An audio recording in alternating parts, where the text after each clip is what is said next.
आज आपण करणार आहोत पपईचा पराठा। बोलमध्ये 1.5 कप गव्हाचं पीठ घेतलं आहे। त्यात चवीनुसार मीठ आणि थोडं पाणी टाकून पोळीसाठी जसं पीठ मळतो त्याप्रमाणे पीठ मळून घेऊया।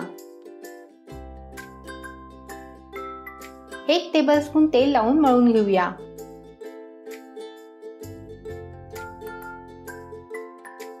पीठ मळून झालं आहे। 15 मिनिटं झाकून ठेवूया। ही पाव किलो किंचित पिकलेली पपई आहे।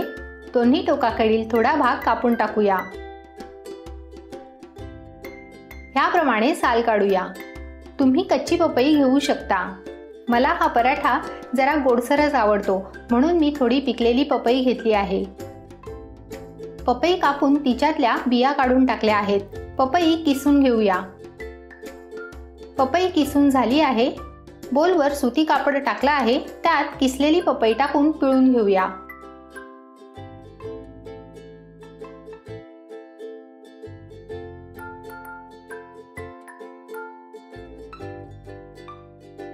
बोलमध्ये किसलेली पपई काढून घेऊया। पहा, यातलं बऱ्यापैकी पाणी निघून गेलं आहे।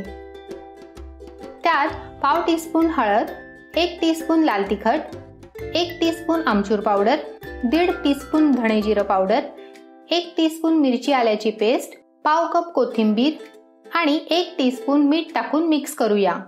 मसाल्याचं प्रमाण तुम्ही कमी जास्त करू शकता। पराठ्याचं मिश्रण रेडी आहे। 15 मिनिटं झाली आहेत। पीठ थोडं मळून घेऊया।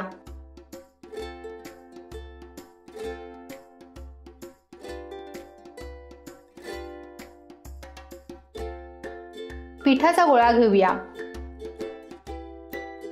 सुकं पीठ लावून ह्याप्रमाणे वाटीचा आकार देऊया। त्यात स्टफिंग भरूया। ह्याप्रमाणे बंद करूया।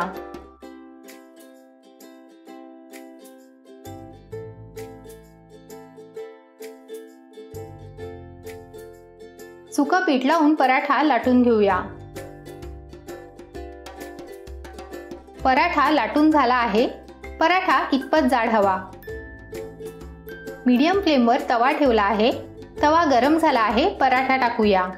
2 मिनिटं शेकवूया। थोडं तूप लावूया।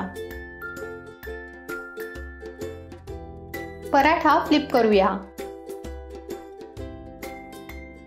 तूप लावूया। तुम्हाला जर ही रेसिपी आवडली असेल तर व्हिडिओला लाईक, शेअर आणि चॅनलला सबस्क्राईब जरूर करा।